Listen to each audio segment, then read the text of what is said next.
Magandang araw mga kababayan. This is Dante Klink ang II, Chairperson of the Commission on Filipinos Overseas. The CFO is the government agency that helps Filipino immigrants prepare for a successful life overseas. Unlike other migrant-focused agencies, the CFO plays a unique role in strengthening the economic, cultural, and political ties between Filipinos overseas and the Philippines. Even before our kababayan leave for foreign lands, CFO equips immigrants with information and helps them easily integrate into their destination countries and prepares them to become successful ambassadors of Filipino culture and excellence. For us at the Commission on Filipinos Overseas, the global Filipino diaspora is an untapped resource beyond remittances, waiting to be unlocked for intellectual, cultural, and national growth. As we strengthen a fabric that connects the global Filipino community through various programs and initiatives, we transform the challenges of brain drain into opportunities of brain gain. The CFO seeks to nurture the strong sense of Filipino community across the globe, while also encouraging them to contribute to the nation's development. We thank Radyo Pilipinas for giving us this platform to the challenges and triumphs of migration and development.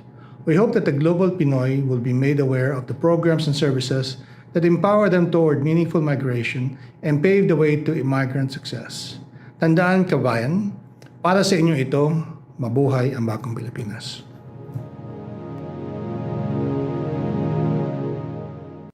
Narito na ang programang mag-uugnay sa mga Pilipinong naninirahan sa iba't ibang panig ng mundo. Serbisyong CFO sa Bagong Pilipinas. Serbisyong hatid ng Commission on Filipino Overseas at Radyo Pilipinas World Service. Ang programang magtatampok sa mga proyekto at serbisyo publiko upang mapalakas ang ugnayan ng milyong-milyong Pilipino sa kanilang bansang pinagmulan. Serbisyong CFO sa Bagong Pilipinas. Dito sa Radyo Pilipinas World Service. Tinig ng bayan, lakas ng katotohanan. Himpapawid na may layuning paglingkuran ang mamamayan. Sa bawat kwento, may diwa ng serbisyo. Sa bawat balita, may puso at panindigan. Ito ang Serbisyong CFO sa Bagong Pilipinas. Serbisyong CFO sa Bagong Pilipinas. Dito sa Radyo Pilipinas World Service. Magandang araw Luzon, Visayas at Mindanao. Magandang araw sa lahat ng Pilipino saan man panig ng mundo. Ito ang tambalang JK Magracia at RK Peralta. Kayo po ay nakikinig sa Serbisyong CFO sa Bagong Pilipinas, handog po ng Commission on Filipinos Overseas at ng Radyo Pilipinas World Service. Ngayon ay Martes, ika-26 ng Agosto 2025. Magtungo po tayo ngayon sa mga balita na may kinalaman sa ating mga overseas Pinoys. Nandito na ang mga mahahalagang balita at anunsyo mula sa Commission on Filipinos Overseas. Balitang CFO. Balitang CFO. Dito lamang sa Radyo Pilipinas World Service.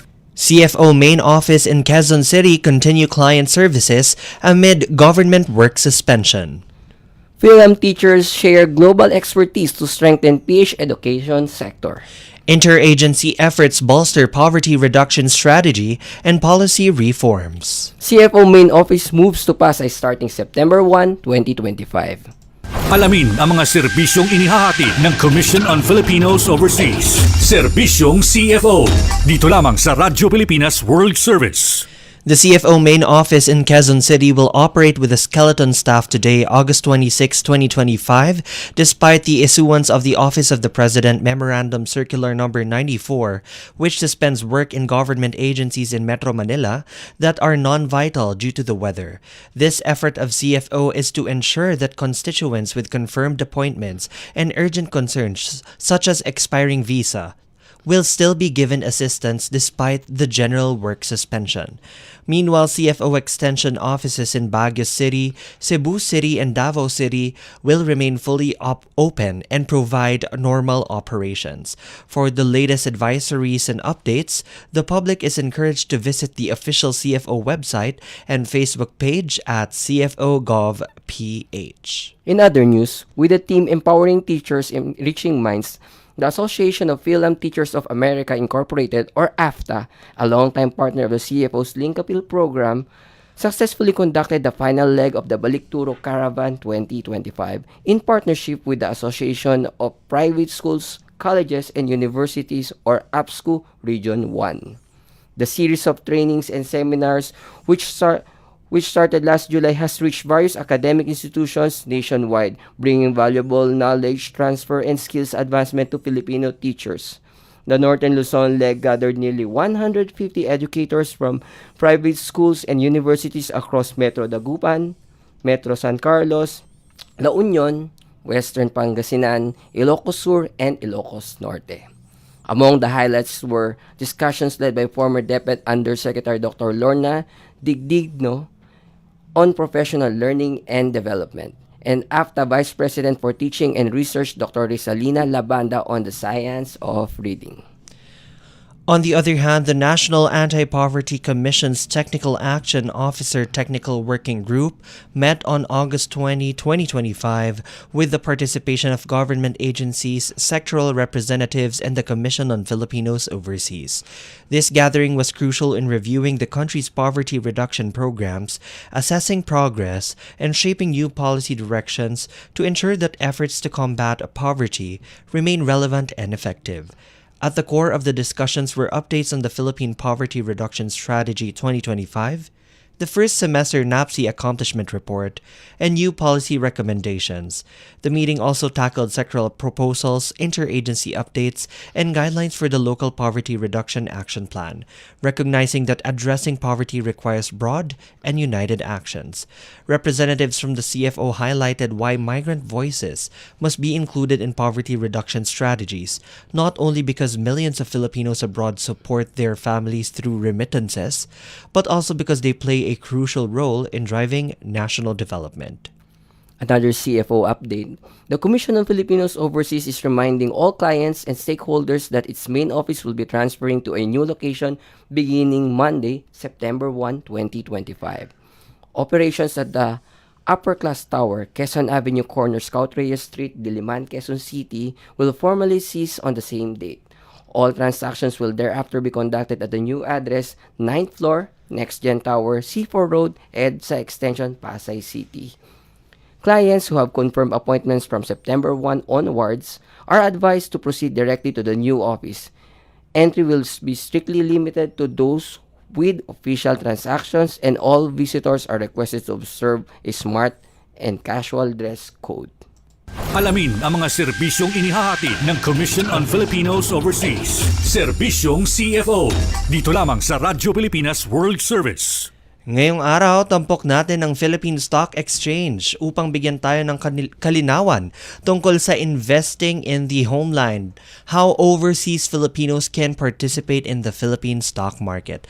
Alamin kung paano makapagsimula ang ating mga kababayan na nasa abroad sa pag-invest, ano ang mga benepisyo at paano ito naging tulay sa paglago ng sariling ipon at ng ekonomiya ng bansa.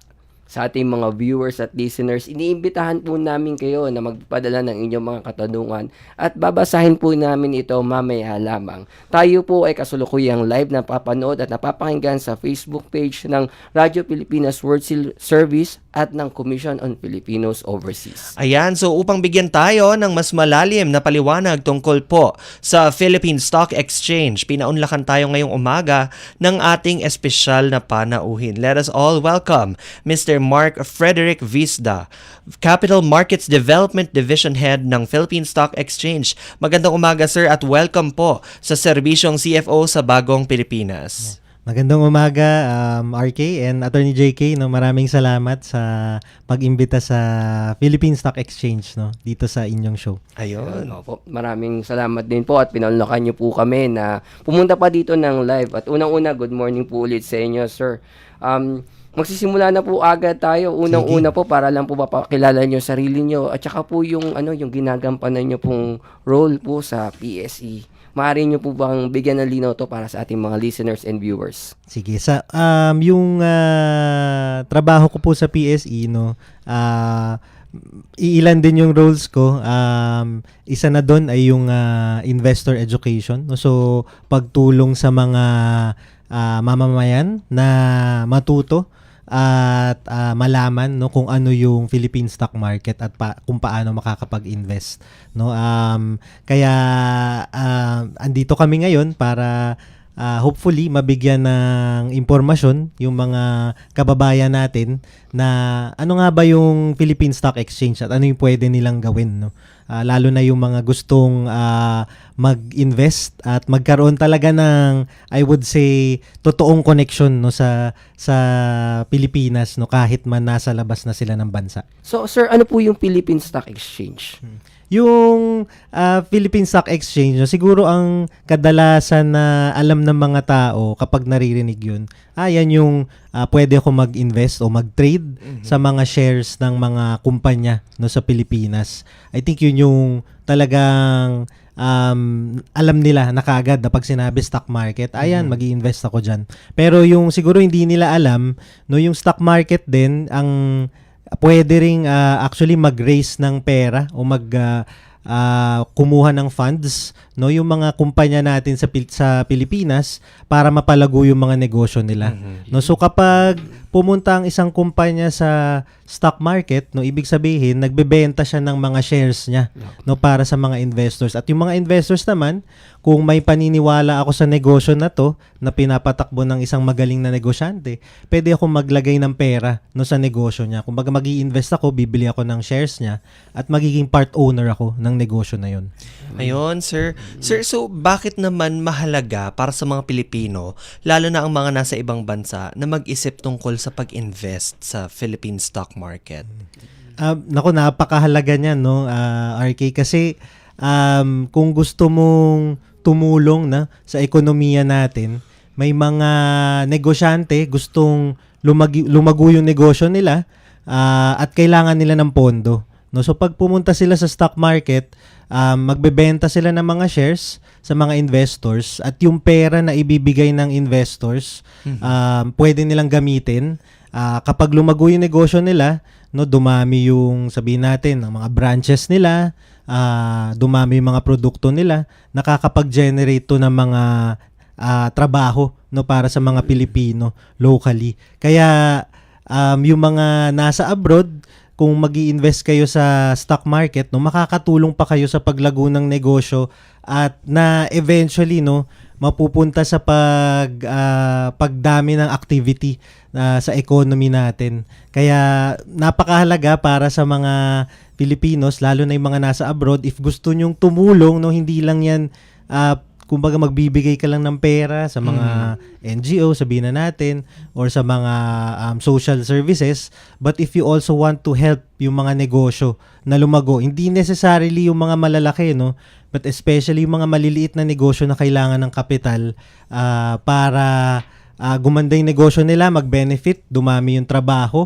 at umakas yung economic activity sa bansa. Yan, dapat pag-isipan natin na mag-participate sa stock market. Ayun, ang ganda nung sinabi nyo, sir, lalo na yung sinabi nyo na hindi lang ito mag-benefit yung individual, makakatulong pa siya sa development ng ating bansa. Ngayon, sinabi nyo na kung gaano ka-enticing to at ito yung magiging benefits sa atin, paano ba yung mga requirements para makapag-invest po? Paano sila makakapag-participate sa capital market natin, sa stock market, kung ano man po? Yan, magandang tanong, no, Attorney Jiggy. Ngayon kasi, di ba, napakadali na ng buhay dahil sa teknolohiya. Ganun din, no, sa pag-invest, pag-open ng account sa stock market. Unang-una, mamimili sila ng kanilang stockbroker. No? May mga stockbrokers sa PSE na accredited, no, ng PSE, and dito lang sila makikipag-deal dapat, no. Minsan iwas tayo sa mga nagpapanggap. May makikita silang listahan, no, sa website ng PSE, www.pse.com.ph. May directory po kami ng mga brokers doon. Pero siguro kung you're a Filipino living abroad, maganda siguro yung piliin mo yung may online na capability, no. Sa totoo lang, kayang-kaya mo na gawin to lahat sa online, eh. Whether sa website, magsasubmit ka ng mga dokumento na kailangan, or even sa cellphone, no. Meron tayo mga brokers, may online apps. Meron din sa mga popular na mga apps na kilala nila, GCash, Maya, meron din doon. Pwede rin ho doon mag-open ng stock market account.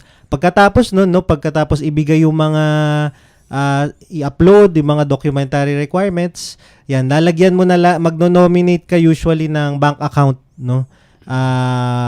Kung may bangko kayo, may account kayo dito sa Pilipinas, no, yung BID, kung anumang bank 'yan, pwede nyo i-nominate yung account na 'yon at doon na lang kukunin, May no, sasabihin yung kang pera. bank, partner naman namin Ay, yata yun. kahit ano pwede. May kahit mga ano. brokers po na tumatanggap kahit anong bank. Kaya ayun. Pero karamihan naman po ng bangko, yan, pwede. Akala ko pwede. babanggitin ni Sir ang BDO kasi partner po natin Ayan. ang Pwede rin. Yan. Ayan. So, nabanggit niyo Sir kasi kanina na parang marami tayong mga options para sa mga overseas Filipinos, yan tulad ng mga parang platforms. Ngayon, paano po ito parang maaaring gawing oportunidad para makapag-invest sa stock market? Nabanggit niyo po kanina na meron tayo sa e-wallets like si GCash and si Maya. Pwede niyo po ba akong bigyan ng background kung ano po ba yung mga ginagawa nun at bakit po siya beneficial at mas madali kung sa e-wallet tayo? Yun. Oo. Kasi 'di ba mga Pilipino sanay na gumamit Oo. ng e-wallets eh. Magpadala ng pera, magbayad ng bills, yan din, ganun din no sa e-wallet kasi nandoon na kumbaga yung impormasyon mo personal information. Verified Kung na, kinakailangan mong mag-open ng account, talagang napakadali na. Ilang taps na lang yan ng daliri mo sa phone at makakabukas ka na kaagad ng account. And then yung pera mo naman sa e-wallet, pwede na rin diretso sa account mo, sa stock brokerage account mo, no? So pwede ka na rin mag-trade. Itong mga e-wallet na to, yung mga ganyan trabaho at marami nang tayong mga Pilipino na bibiktima niyan. Dahil doon, meron din tuloy mga parang aversion yung mga iba nating mga kababayan tungkol sa pag-i-invest sa mga ganung platforms. Kasi yun mismo yung ginagamit na platforms eh. Ano po ba yung mga pwede nyo mabigay na advice at tips sa mga ating mga kababayan na may intention na mag-invest gamit yung mga platforms na sinasabi nyo, sir? Para makaiwas sa mga scammers, ganun po. Oo, yun nga, unang-una, tumingin muna sila siguro sa tamang sources, no? Kung talagang broker ba to sa PSE Yes. o accredited, kasi madali lang ho yun, pupuntahan nyo lang ho yung PSE website, may Ayun, oo. directory lang ho yun na nakalagay. At saka, kadalasan ho ngayon, no, yung mga brokers natin, dahil high-tech na tayo ngayon hindi na ho yan diretso kumukuha ng pera sa inyo. Yun. Kaya nagno-nominate na ho kayo ng bank account para dun ho actually i-connecta Yes. yung inyong stock brokerage account para hindi hindi tatangayin yung pera nyo, kumbaga. Nakakonekta yan sa inyong bank account, hindi ho yan mahahawakan ng kahit Ng sino tao. yung pera. Diretso electronic po lahat yan, pati pagbili nyo ng shares ng listed company, no. And then siguro pangalawa, yung stock market po hindi rin po ito get rich quick na Yes. scheme. Yun, maganda no? yun. Na- Sir, magandang yung paalala yan. Siguro gusto Oo. nating sabihin, ang kagandahan ng stock market, no, nag-i-invest po talaga kayo, bumibili kayo ng shares at nagiging may-ari din kayo, part owner ng mga malalaking korporasyon. Maski maliliit, no, sa Pilipinas, yung mga kilala nating mga brands, yan, may mga Jollibee, Ayala, SM, yan yung mga kilala natin, no.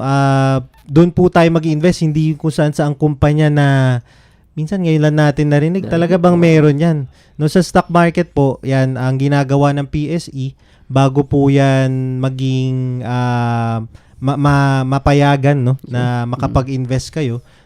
Meron ho kaming team na sinusuri po, yung bawat kumpanya. Kumbaga, viable ba to? Kumikita ba to? May potential ba tong kumita pa? Yan po yung ginagawa ng PSE. Kaya, mas maganda ho, no? Pag doon tayo titingin sa stock market mismo, yung listahan ng mga companies natin, meron po tayong mahigit sa 240 listed companies. Yan, pwede po. And ang kagandahan din po, no? Sabi ko nga, hindi get rich quick scheme. Yes. May mga kumpanya po sa PSE nagbibigay ng magandang dividendo. Yun. Yan, kung tuloy-tuloy lang po kayo mag-invest, yan, habang lumalaki yung pera nyo, then dividends na nakukuha nyo, gumaganda rin, lumalaki. Ayun. Sir, gusto ko lang sana maitanong ito dahil lang PSE at ang CFO, ang Commission on Filipinos Yan. Overseas, Yan. ay nagkaroon ng partnership recently po at nagkaroon po tayo ng ceremonial signing. So, paano naman po makakatulong ang CFO sa pagpapalawak ng kaalaman ng ating mga kababayan tungkol sa stock market? Yan, magandang binanggit mo yan, RK, kasi meron kami ginagawang survey, no, taon-taon to, tawag namin Stock Market Investor Profile. Sa ngayon, meron tayong almost 3 million lang na accounts, no, sa stock market. Napakakonti kung iisipin mo, mahigit 100 milyong Pilipino, di ba? And marami ding nasa abroad. Ang overseas Filipinos na may stock market account, mauhulaan niya po kung ilan. Less than 1%, no, of that 3 million. So napakakonti, and yung partnership ng PSE at CFO, yun talaga yung objective namin, na mas maparating yung information na yun kasi sayang yung oportunidad. Tama. Kumbaga, nakikita natin may mga kumpanya sa Pilipinas lumalago. Paano tayo magiging bahagi nun, di ba? Magiging bahagi tayo kung makakapag-invest tayo sa kanila. No, yung mga profits, yung mga kita na nakukuha ng mga kumpanyang to, kumbaga maaambunan tayo through dividends, and kung tumaas din yung presyo ng kumpanyang yun, no, pwede kang kumita, capital appreciation, pag binenta mo yung shares mo, binili mo na mababa, binenta mo na mataas, yan, pwede kang kumita dyan. No? So, sa CFO, nakita namin marami silang programa para sa mga overseas Filipinos. Meron yung Balinkbayan portal. Yan, Right. talagang nakita namin, ako, napakadaming impormasyon dito. Ayun, Maisama man lang, no, kung yung investing sa stocks, kumbaga kung nakaipon ka na ng pera, saan mo pwede ilagay? Yan, pwede sa stock market. Nakita din namin, no, very active yung Peso Sense na Facebook page. Yes. So, talagang 1 million followers talaga. I know, talagang nakita namin ito pwede kasi napakaganda ng content na nandun, no. At gusto lang namin as PSE, as an organization, makatulong, makapagbigay ng magandang content na magagamit ng mga kababayan natin abroad. Ayun, natutuwa kami, sir, na nakikita ninyo yung mga possible na mga areas na may opportunity tayo, CFO at PSP, na magtulungan. Yan nga, binanggit nyo na yung aming Peso Sense program, yung link appeal natin. Ngayon, sir, bago ako maligaw, kasi ito na, live question po galing sa isa sa ating mamasugid na viewers, si Angela Villa. Ang tanong niya, ano po ang payo ninyo sa mga overseas Filipinos na baguhan sa stock market at medyo nangangamba sa risk ng pag-invest? Importante yan. Oo. Mapakaganda. Hindi pa siya sigurado. Oo talaga. nga, malaman na tanong. No? Siguro para sa mga baguhan, ang una-una natin gawin, una-una siguruhin natin meron tayong pera na pang-invest. Pagkatapos, magbukas na kayo ng account. No? May mga brokers po tayo na hindi kailangan ng minimum investments para makapagbukas ng account. And then, pagkatapos po nun, no, simulan natin na maliit, no? Maliit lang yung ilagay na pera. Start small. Actually, pinakamaliit po na halaga na pwede nyong invest sa stocks is 500 pesos. By next year, pwede na ho yan, mga 10 piso, Yun ang 20 kagandahan. pesos. Yan, no? pwede gagawin natin ganun, no, mas maliit. Pero sa ngayon, minimum is 500 pesos. At ang siguro kung hindi ka pa marunong kailangan mo rin mag-aral, ano, pero Yun, syempre. kung hindi ka pa sigurado kung ano yung bibilihin, no, ano ba yung mga kumpanyang pinaniniwalaan mo, kumpanya sa Pilipinas, no? Marami yan, Tama. 'di ba? Yung mga kumpanya na kumbaga tinatangkilik mo. Kung sa mall ba, ano ba yung mga mall na lagi mong pinupuntahan? Ayan, Sa oo. mga kainan, ano lagi yung mga pagkain na lagi mong kinakainan? Yan, yung mga Gandang advice, yung mga oo. produkto at mga brands kumbaga na pinaniniwalaan mo, kasi ibig sabihin, 'di ba? Maganda yung may mga na-attract yan ng mga customers at kumikita yan. No? Kaya kung first timer ka, makikita mo naman, no, sa website ng PSE, andun lahat ng mga listahan ng mga kumpanya, sino ba dito yung mga kilala natin, no? At yung iba pang impormasyon yan, marami pa yan, kailangan pag-aralan. Sino yung mga nagbibigay ng dividendo, at sino yung okay yung management ng kumpanya. Kumbaga makilala natin mga negosyante. Ayun. Oo. Meron pa ho tayong pumasok na isa pang katanungan mula po kay Rowena Villa Fernandez. Baka magkamag-anak yata to. Paano po nakatulong ang pag-invest sa stock market para sa long-term financial security ng ating mga overseas Filipinos at kanilang mga pamilya? Yan, napakagandang tanong. Kung sa long term lang din investing, ang stock market talagang historically meron tayong ebidensya na Magandang kikita, performance. maganda ang performance, no. Actually in the last 15 years, at least 7% per year, no, yung return yan, no, sa pag-invest sa stock market. Actually pwede pa yan tumaas hanggang yung ekonomiya natin patuloy ang pagtaas, patuloy ang pag-grow. Yung stock market talagang patuloy lang din yan na aakyat, no? Tsaka hanggat nadadagdagan yung mga kumpanya na pwede mo pag-investan, talagang yung stock market buhay na buhay yan, no? Siguro yung long-term financial goals ng mga kababayan natin abroad, pwede na patuloy ka lang maglagay ng pera sa stock market, no, sa mga kumpanyang pinaniniwalaan mo. Kasi ito mga to, tuloy-tuloy lang din lumalago, and gano'n din yung pera mo, no? Kung nakakatanggap ka ng dividendo taon-taon, yan, pwede yan mapunta sa ipon mo towards your retirement, or kung may kailangan kang bilhin later on, may kailangan kang gastusin na malaki, dahil very liquid yung stock market, no? Madali mo lang din siya maibebenta. Kung kailangan mo ng pera bigla, nangailangan ka, yan, madali lang.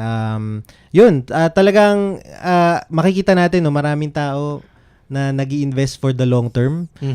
Makikita mo rin, no, meron nga isang kumpanya na 50 years listing anniversary sa stock market. Oh, wow. Hindi mo pwedeng banggitin Hindi lang. ko pwede banggitin, pero ang siguro Basahin na lang nakita nila, namin, umakyat siya ng 8,000% in those 50 years. No? So kung bumili ka day one ng kumpanyang yun, talagang walang kumita talaga yung pera mo. Ayun, sobrang ang dami ko pang gustong itanong sana kay Sir pero medyo limitado ang ating limitado oras. na yung oras natin. Siguro Sir, na lang po, para sa mga tagapakinig natin abroad, mga viewers and listeners natin, na lang po, final message na lang patungkol po sa pag-participate sa capital markets at yung current na outlook ng ating ekonomiya patungkol dito po, Sir. Sige, siguro yung final ko na lang, no, sa mga nakikinig na ating mga kababayan, kung gusto nyo, lalo na 'di ba sinasabi natin sa CFO yung diaspora engagement, yan, yes. napakahalaga. Kung gusto nyo manatiling konektado sa Pilipinas, no better way than to do that by being invested sa mga kumpanya dito sa Pilipinas, no. Ang sa karanasan nga namin, kung hindi ka negosyante, hindi ka magaling sa negosyo, edi makisabay ka na lang dun sa talagang marunong magnegosyo. 'Di ba? Dami nating kilalang negosyante diyan na magaling, at yung pera natin, yung ipon natin, kailangan natin alagaan. Ilagay natin sa legitimate na investment instruments tulad ng stocks, no, sa PSE. And siguro yung outlook sa ekonomiya, Attorney JK, ako eternal optimist ako eh. Kumbaga, sa dami natin Pilipino, puro mga bata pa mga Pilipino, 'di ba? Patuloy na aakyat yung ekonomiya natin kasi very productive eh. Ang mga workers sa Pilipinas, makita mo yung mga kabataan ngayon, bukod sa gastos, marunong din sila mag-invest. No, magugulat ka, hindi lang sila puro gastos pero marunong sila. Kaya sana pati yung mga overseas Filipinos natin, no, the more na mas maraming mag-participate sa stock market, magiging mas active, mas healthy, mas vibrant, mas nakakaengganyo mag-invest. Kaya yung mga kababayan natin, kailangan natin ng inyong partisipasyon, no, para mag-benefit din kayo no sa growth story ng ng Pilipinas, and no better way to represent that than the stock market. Ayun. Maraming salamat po Mr. Mark Frederick Visda sa pagbabahagi ng inyong oras at kaalaman sa talakayan ngayong araw. Ayun. Ayun. Maraming salamat din po sa ating mga viewers at listeners na patuloy na nakinig. Ayun. Maraming salamat. Thank you, Sir JK and RK. Ayun po. Alamin ang mga serbisyong inihahatid ng Commission on Filipinos Overseas. Serbisyong CFO. Dito lamang sa Radyo Pilipinas World Service. At nagdaan na naman ang isang araw ng pagsasahimpapawid para sa ating mga kababayan. Sa bawat kwento, bawat impormasyon at bawat serbisyong hatid namin, layunin naming mapalapit ang gobyerno sa bawat Pilipino saan mang panig ng mundo. Tandaan kababayan, basta't balita at serbisyong publiko. CFO kasama mo saan man sa mundo. Hanggang sa muli ito ang Serbisyong CFO sa Bagong Pilipinas. Serbisyong CFO sa Bagong Pilipinas. Dito sa Radyo Pilipinas World Service.